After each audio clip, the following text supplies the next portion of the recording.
Rock out is Stone Cold. The Hellraiser is back. Here we go. Evolution of the Shield. John Cena versus the Showstopper. Hulk Hogan and The Rock in the same ring. You will never take my place at the head of the table. Undertaker with a Hell's Gate submission. Oh my God! What? My God, Michaels just kicked Cena's head off. The Monday Night Wars have come to WrestleMania. It'll be The Rock. It'll be Austin one-on-one. Third and five to the Undertaker. Do you believe in miracles? The streak is over. Hey, what's going on, guys? And welcome back to Rivalries on the WWE podcast on this Saturday, February 12th, as I truly do apologize that I was a day late today. I have no excuse, and maybe I may get a 30-day suspension from WWE, from you guys at least, and no, I'm just kidding, but for any of you people out there who have gone through the process of buying and or selling a property, it is a living nightmare. Obviously, it's a means to an end, and you do it for the thing that's at the end of the tunnel. But I have to tell you, I cannot stand this. Like, oh my God. Going to see houses, making offers, rejected offers, counter offers. Okay, no, it's good. No, it's not. Now, then you have to go to the bank. Yeah, it is just an absolute disaster. And I would not wish on my worst enemy. But unfortunately, you have to go through it. But that's not why you guys are here to listen about my sad sack of a story. You are here to listen to Rivalries. And today we are going to cover a rivalry that is fairly relevant as to what is going on in the WWE product as of right now, heading towards the Elimination Chamber pay-per-view. And that is why we are going to cover Lita versus Trish Stratus today. And this is a rivalry that I've never spoken about, obviously. And Lita is a competitor that I've never really touched on, to be quite honest with you. And I think it's because Lita's run at the top of the women's division in WWE, not that it was short, but I don't think we knew what we had when it was going on. And then before we knew what we have, all of a sudden, she peaked up and then she retired. You know, Trish Stratus, it was like she consistently was placed at the top of the card of the women's division. You know, almost instantaneously, she was involved in the McMahon storyline, where she was Vince McMahon's closet girlfriend. And then that kind of really put her up on a pedestal above all the other women almost right off the bat. But going back to the beginning here, you had Lita debuted in ECW, eventually makes her way over to WWF at the time, and she debuts with a guy, and I forget his name, it's escaping me, maybe I'll find it later on in the show. I just had it right before. Man, my memory's going these days. I think I'm just too swamped with this mortgage stuff, but no, Lita, of course. Lita, it was kind of like a valet, but at the same time, she caught the attention of a lot of the fans because of her high-flying maneuvers. Like, the finishing move of the guy that she was accompanying was a moonsault. And then when he would get the victory, she would go on the top rope and hit a moonsault of her own. Eventually, this got fast-tracked into her being with Team Extreme. Obviously, she started dating Matt Hardy. And just while this was going on, you had Trish Stratus as the valet to TNA, Test and Albert. Kind of play on words there if you catch my drift. But as we keep this show PG, you had them first start encountering with one another during the year 2000 and 2001. And then in the invasion angle, by the time the invasion angle came around, these two were almost uncontested as the two top dogs in the women's division, mainly as competitors against one another. And Trish's first match in WWE was against Lita. But by the time you came down to the invasion angle, you had Stacy Keibler and Tori Wilson come in from WCW. And this resulted in a tag team bra and panties match between Trish and Lita of WWF tagging against Stacy Keibler and Tori Wilson of WCW. Nice teamwork by Lita and Trish. I'll tell you, this is poetry in motion. Tori Wilson has been stripped to her bra panties. Bulldog to Stacy Keibler. So in order for Trish and Lita to win, they got to get the pants off of Stacy, right? There you go. I said all along, you want to be a winner, you take Stacy's pants. Lita off the top rope. And Stacy's pants are coming down. We have a winner. Here he is, the Trish and Lita. A function you had, Lita and Trish, in the over-under, you win. Over-under. Flying bears, hightailing it. Cross and panties. Well, referee Mick Foley did a hell of a job here tonight. He earned his pay. And yeah, I forgot Mick Foley was the special guest referee at this time for this match. But them winning this match and representing the WWF was kind of like an unofficial crowning of Lita and Trish as the top two dogs in the women's division in WWF. Now, to be fair, I don't think that was saying a whole lot, to be honest with you. Because at this time, the women's division was not all that impressive. And it really is a shame to say, but, you know, China, I believe, had just exited WWF by this point. You had Ivory, who was with the Right to Censor. Stephanie McMahon was kind of in and out, but at this point, she had transitioned to the on-screen owner of ECW. The women's division was scarce, for lack of better terms. And these were kind of like the unofficial, this rather was the unofficial crowning of these two atop that division. And I got it here. It was Essa Rios. That's it. That's who Lita debuted with in the WWF. By the time you got into 2002, these two kind of went in two separate directions. You kind of had Trish continue on a linear trajectory towards the top of the women's division. And you had Lita kind of not get dragged down, but she almost went like laterally. She stayed with the Hardy Boys, which eventually led to that whole breakup and all that. But when you get into 2002 here, it was kind of like no man's land for a bit for these two women. And eventually, they both end up on Monday Night Raw during the draft. But you just look at what happened at, let's say, WrestleMania 18 that was in Toronto. And both of those women are involved in the Women's Championship match. Lita and Trish versus Jazz. And Jazz, being the champion, goes in and retains the title. And in a vacuum, you may say, oh, well, you know, they're both in the main event. As far as women go at WrestleMania, they both lose. Where is the different trajectory here? Well, the difference is that Trish won the championship back at Survivor Series in 2001 after it had been vacated, following Chyna's victory at WrestleMania 17, and then I believe she departed and they had to vacate it to make sense of it. Don't quote me on that. I believe that's, if my memory serves me correctly. Then you have Jazz win the championship in February and carry it till May 13th on a Monday Night Raw, and Trish regains the title.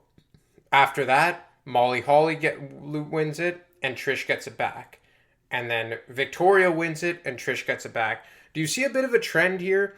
From late 2001 to early 2003, Trish was consistently in the picture for the women's championship. And Lita, while she was around, she wasn't really involved in this. And this is kind of where Trish kind of pulled away in terms of who was the best women of that generation, or if we look back on it now, of all time. Because as much as we look back on Lita and Trish almost as equals of The Rock and Austin of that generation, and of course that is true, I don't think anyone would dispute that, but there was a time for nearly 2 years, well, more so a year and a half to make it fair, that Lita couldn't really hold a candle to Trish. And specifically in 2004 is when Lita kind of started to make a comeback here for the better in relevance. And Lita also had to deal with injuries too that Trish didn't really have to deal with. But 2004 was the year where Lita really got back on the horse, because even by early 2003 you had Trish kind of go away. And the thing is that in late 2002, early 2003, Trish and Victoria really started to have a really quality rivalry. And that's one I could cover as well sometime soon, because Trish and Victoria probably one of the more underrated women's competitors of all time, definitely of this generation. She was a fantastic heel. And she was kind of like the yin to Trish's yang, because the difference is that with Lita, people liked Lita just as much as Trish. That was the difference there. You know, my best friend was a super big Lita fan, and I was a super big Trish fan. It was, again, like Rock and Austin. And the best analogy I could make is that Victoria was like Triple H. She was just that main event level heel that really played the part well. You know, I remember her walking into WrestleMania 19 as the women's champion. A match that Trish ultimately walked out of as the champion once again in the triple threat match with Victoria and Jazz. And then Jazz stayed in that mix as well. Molly Holly stayed in that mix as well.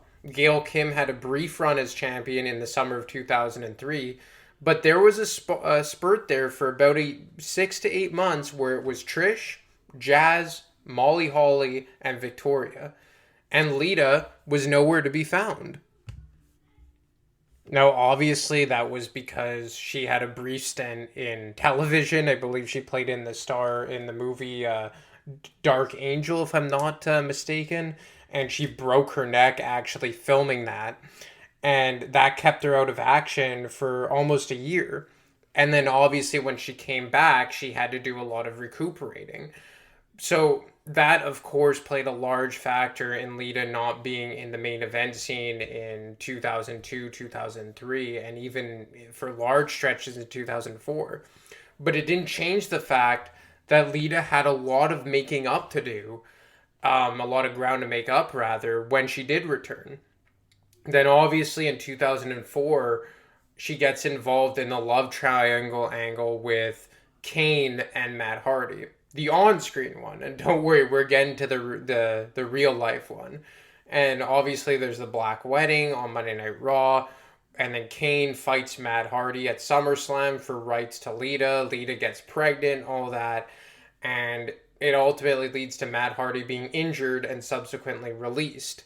And on-screen, Lita stayed married to Kane, and then Kane turned babyface with the whole Gene Snitsky, it wasn't my fault.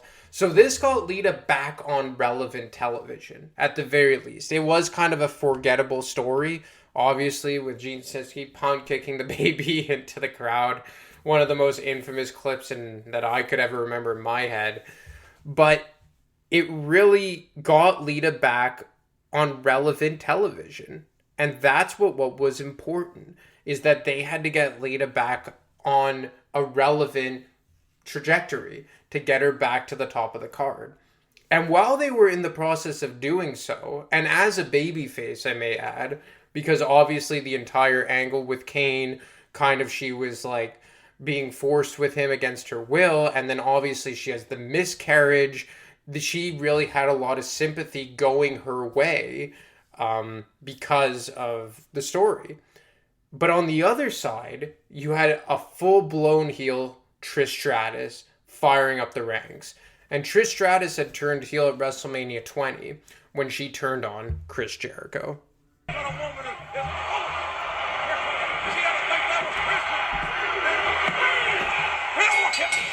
the hell is... What? Wait a minute. Here is your winner, Risha. I cannot believe... I think Trish screwed up. I'm sure that Trish thought that it was Christian behind her. Jericho got the elbow. Well, thank you, Trish. But this has got to be considered an upset, at least in my view. How about that, JR? The CLB, as you love to call him, pulls it out. I told you he could do it. Trish has got to feel horrible about this. Yeah, well, he should. Here's what a woman's good for right there. He must be apologizing, and she should as well. It was an accident. No doubt about it. No. I'm saying what happens to Christian was there to capitalize. Here comes Christian back. Here comes Christian. He's not through. Son of a bitch. He's trying to restrain Jericho. What? Good Lord, what the hell is...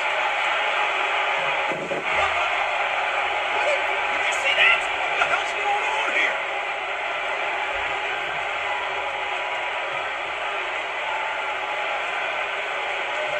What is going on? Man, I need some help with this one. Look on the face of Trish.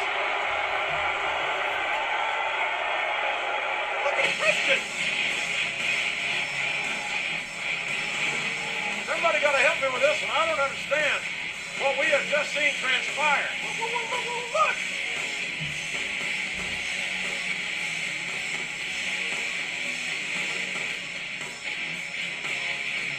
I don't know what Christian is saying. I wish I could hear him. Oh. Wait a minute. I know Trish. I thought she was trying to... Wait. Look at this. What is this? That's not an apology, JR. That is literally slapping Jericho's face off and then to finish his face off. What? Come on, JR. You know everything. What just happened? What did we just witness? I think Jericho must be asking the same question I am. What the hell is going on here?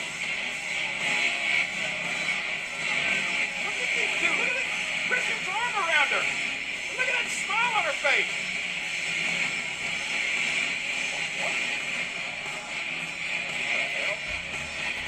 Oh my God! Oh for God's sakes. The two top tango. Look, JR. Look at that. Are you telling me the CLB has done this beautiful woman? She's smitten. Look at her. You want to talk about nuclear heat. I remember when this happened and you turned Trish Stratus, who had been a top flight babyface for about three years. I believe she had been a solid babyface since WrestleMania 17. So yeah, just about 3 full years into a mega heel. That's the way to do it. And you know, Trish Stratus obviously getting a bit stale as a babyface. She hadn't been the champion, the women's champion, that is, for just about a year at this point. She had dropped the belt back in the spring of 2003, and she needed a change to her character. And at this time, Victoria was actually doing a very admirable job as a babyface. The script had kind of flipped for her. Fun fact, at this very WrestleMania, this is when Victoria shaved Holly's head bald. And I know I say this all the time, but this was just a fantastic WrestleMania. WrestleMania 20 is easily top 3 in my opinion. But they have Trish win, and then she gets fast-tracked into the women's championship picture yet again. And in this women's match, she defeats Lita, Gail Kim, and Victoria for the women's championship. And lo and behold, she pins Lita to win the title. So right when they're pushing Trish as now this top level heel, they're in the process of getting Lita back on track as a legitimate contender for the women's championship as a babyface. But you have to realize that it had been now about 4 years since Lita had been the women's champion. The last time she had won it was back on Monday Night Raw in August of 2000. And she had only been a one-time women's champion at this point. So they had a lot of, even though she was a fan favorite, and she always was, they had a lot of work to do to build up Lita to on the same level as Trish Stratus, because at this point Trish was what, a 5-6 time women's champion already.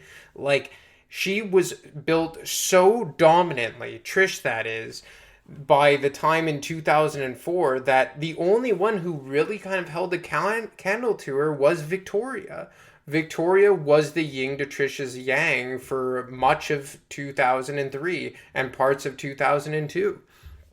So they recognized, WWE creative that is, that they had someone in Lita who was super over. And there was so much history between Lita and Trish because their careers ran parallels with one another that they knew they eventually had to get to a match. And this ultimately led to a one-on-one match on Monday Night Raw for the Women's Championship that main evented the show between Lita and Trish. To no avail. Attempt to the chair. The roll-up. Yes.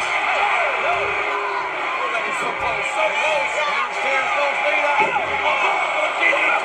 By Trish. Trish at the ropes. Spin the ropes. Spin the ropes. And another near fall. You had a chance again to three there. Those hard right hands. Right to the face. Right to the temple. Here comes some satisfaction right here. No. Lita countered the satisfaction. Misses a clothesline. That's a hair pulling grab. Knock out. Could it be? Twist of fate. A modified twist of fate by Lita. Get up, Trish. On the champion. Get up, Trish. What is Lita, what's she doing here? Trish, get up, Trish. Lita's got no business up here. It's all or nothing. All or nothing. And the moonsault. The moonsault. My God, Lita did it. Lita did it, King. Here is your winner and the new WWE Women's Champion, Lita!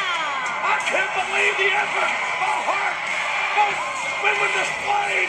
But Lita tonight, the better woman, Lita tonight is the new women's champion. I can't believe we got two former champions in the house.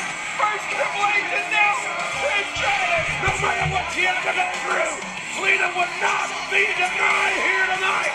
It was physically intense. Well, you got that right. I've never seen anything like this, JR. So after 4 long years, we have Lita finally regained the Women's Championship. One that was so long overdue. And a lot of it nobody's fault. Like, when you get hurt and you're out for close to a year, it is what it is. And while you're gone, the show must go on, right? And I think in her absence, you had the likes of Molly Holly and Victoria really step up to the plate and run with it. I can't sing the praises of a woman like Victoria enough for just how incredible she was and underrated and not talked about. Just a brilliant heel during the Ruthless Aggression Era. But by the end of 2004, they build Lita back up and she rightfully regains the Women's Championship. Only problem is that her and Trish meet for a rematch the very next month at New Year's Resolution, or Revolution rather. I always mistake when or misstep rather when I talk about that pay-per-view. Lita tears her knee, everything in her knee. I think her meniscus and her ACL, her MCL, everything. And during the match, they have to call an audible, and Trish regains the Women's Championship. One that was not supposed to happen like that. I thoroughly believe that they were trying to build towards a Lita versus Trish match at WrestleMania. One that never happened. And to be honest, Lita never really had, I think, a one-on-one match at a WrestleMania, which is a damn shame. But Trish takes the ball again, runs with it, has the one-on-one match with Christy Hemme for the Women's Championship at WrestleMania. Lita, still injured, wearing a knee brace, actually is accompanying Christy Hemme to the ring in this match. She comes back, I believe, 3 weeks before the pay-per-view, saying that she's training Christy Hemme. And for those of you who don't remember, Christy Hemme was the first ever Raw Divas Search winner. Did not amount to much, as I'm sure you guys know, or don't know, but the point still remains. And they tried, I guess, the best to get Lita involved with Trish at WrestleMania 21, but with her being injured, the best she could do was in a manager-type role. So Lita eventually returns in the late spring of 2005. and she returns with her on-screen husband Kane, but now they have a very lovey-dovey marriage because I guess all was forgotten after the fake miscarriage and the Gene Siski thing, but I digress. But when she returns, some real-life issues were coming to light on the internet, and the crowds in WWE arenas were letting her know that they knew what was going on with Matt Hardy and Edge. The whole real-life love triangle of her leaving Matt Hardy for Edge while he was at home released or injured and subsequently released from his WWE contract. A rivalry that I have covered here on the WWE podcast. So the whole Lita as a babyface approach was dying a very cruel death because the fans knew what was going on behind the scenes. So instead of trying to push Lita as a babyface to a crowd that absolutely despised her and loved to call her a 4-letter word that starts with S or a 5-letter word that starts with W, I'm sure you guys could connect some dots there, WWE made the conscious decision to give the fans what they want. That's got that briefcase. That's how he's been winning these matches. That's Kane. No briefcase tonight. You can take the day off. Lita's got the briefcase for safekeeping. Man, what a shot to the face by Kane. They just used that briefcase in every match he's won, and now he's briefcaseless. Wait a minute. Lita dropped the briefcase. Did this man's wife? Kane trying to get to the top. He's oh, my God, Kane. And wait a minute. What in the hell is going on here? Lita trying to revive the referee. Kane head first into that metal briefcase. That Lita threw the Edge. It's got the limb hook. Kane's not moving. There's a counter. You can't believe this. Wait a minute. This is... You got him. Kane. He's been screwed, JR. Kane's been screwed by his own wife. You're damn right he's been screwed. Kane has been royally shafted by his own wife and Edge in that damn briefcase. She screwed Kane. Look at this. She's a married woman. She's a married damn woman just shafting her husband out of a world title match. My God, come on. Oh, man. Boy, this is just making me ill. Well, they were married for better and for worse. Lita couldn't have done better, but Kane couldn't have done worse. Look at this. Can you believe this? Oh, my God, what have we witnessed here tonight? I mean, come on. Think about it. Has Edge destroyed this relationship? Is all this... Well, he did destroy a relationship in real life, and that was between Matt Hardy and Lita. But, yeah, Lita turns heel, and I believe this was her first heel run at any point in WWF or WWE. And, my God, you gave the fans what they wanted, right? And this was kind of like a figurative representation of what happened in real life with Matt Hardy. Obviously not so dramatic, but you get my point. And for the rest of 2005, early 2006, you have Lita really side by side with Edge. She's side by side with him right through the entire angle with Matt Hardy. She's right beside him during his initial rivalry, or almost his entire rivalry with John Cena. Right there with Mick Foley, the Mick Foley rivalry. They all tag with each other in the 6-man mixed tag team match at ECW One Night Stand against Beulah McGillicuddy, Tommy Dreamer, and Terry Funk. Lita went on about a 12 to 14 month run here as a top level heel and arguably the most popular or infamous women's competitor in WWE. And to be honest, this final heel run for Lita may have been the most significant one of her entire career.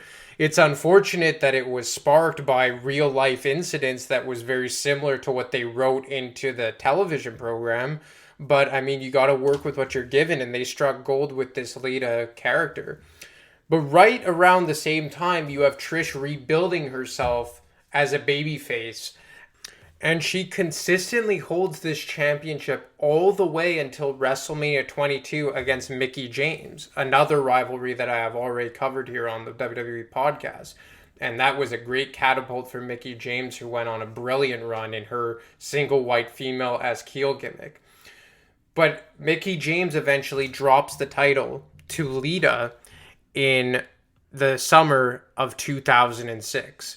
And right around this time is where you start hearing rumblings that Trish Stratus's career may be coming to a close. And lo and behold, the following pay-per-view, Unforgiven, in 2006, is in her hometown of Toronto, Ontario, Canada. And would it not be fitting for Trish to go out against the woman who she had came in to the WWF/WWE with? And with Lita as the women's champion, it was for the women's title in Trish's last ever match in WWE in her initial run with the company.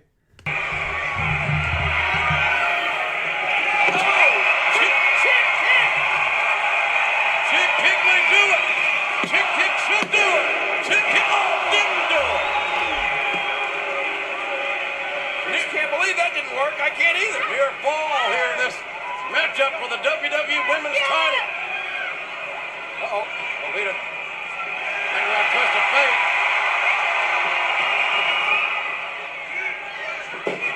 Satisfaction, no. Around. Counter. No. Trish had a spinning predicament. What's Trish doing here? Oh, wait a minute. Wait a minute, Darren, look at this! You gotta be, wait a minute here. Wait a minute. Sharpshooter! Sharpshooter! The crowd's on their feet! The crowd's going crazy! The sharpshooter! Trish has got the sharpshooter on the champion! Lita desperately trying to get to the rope to save herself, but Trish has it locked in! That hole is, that's Canadian! That's Canadian! It's over! It's over! And Trish wins with the sharpshooter!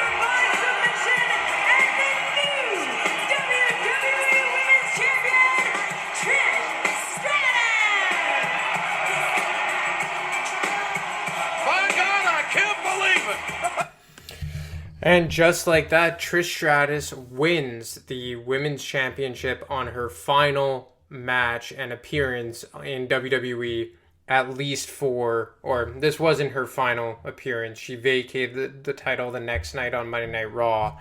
But this was her final match in WWE until, 2018, where she came back to wrestle Charlotte Flair. But she goes out on a high, which is weird, right? Typically you go out in a losing fashion.